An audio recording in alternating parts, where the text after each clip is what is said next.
it's about. It's, I guess it's about debt. Debt and slavery and all that sort of stuff.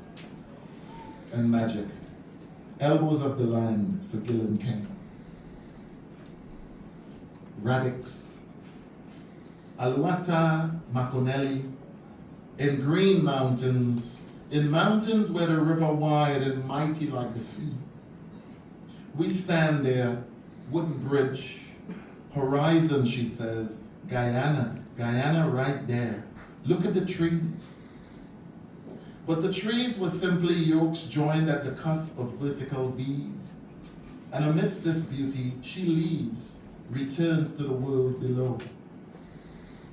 When the credits roll, she returns, muse of ages, goddess of rainforest and river rocks, of soft bridges and wooden walkways suspended softly over raging river tide, high track and valley, mansion and veranda, hid in bush like a cornered snake, all hiss and no teeth.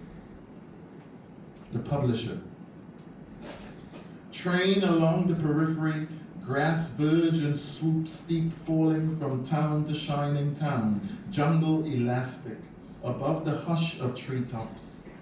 On the road between the leaves and lumps of tree stumps, shifting down and recklessly from branch to bending branch, was where the publisher hid his house.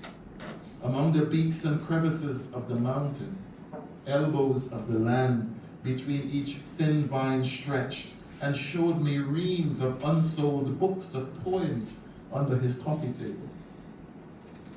The Bandon Land. Shuffling in the delta between paddy rice and wetland jamborees, crossing the land in a silver Ford Falcon, cliff and ancient highland. I saw the land spread out like swampland, raw, majestic, the bush and cane, and southward bound to the grinning edge of the land, so vast and multiple. The end of the world was there.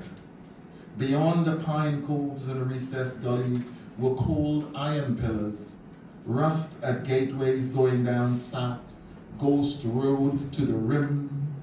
Where stopping even once is to fall into the hollow footholds cattle push into the soft country dirt. Cow dung and frangipani in the orphanage garden. There was a young man waiting at the side of the road, barefoot and khaki, his cutlass hand hung hard at his side, and asked him if beyond the plains and the Bandon Land was where the sea was high and overflowing. We drive uphill motorway, encounter small towns, a haberdashery, epics of balderdash, going up Point Radix, shut down, crank on the hard brake like hard prick, budge, but it won't budge, chugging, back and bucking, try gear, pumping first, jump, gear, strolling, won't pump, and the groom, understandably, will not leave his wedding to help us push. Time we drive out this town near Peter's mine, you heard me say, "That, you surprise me."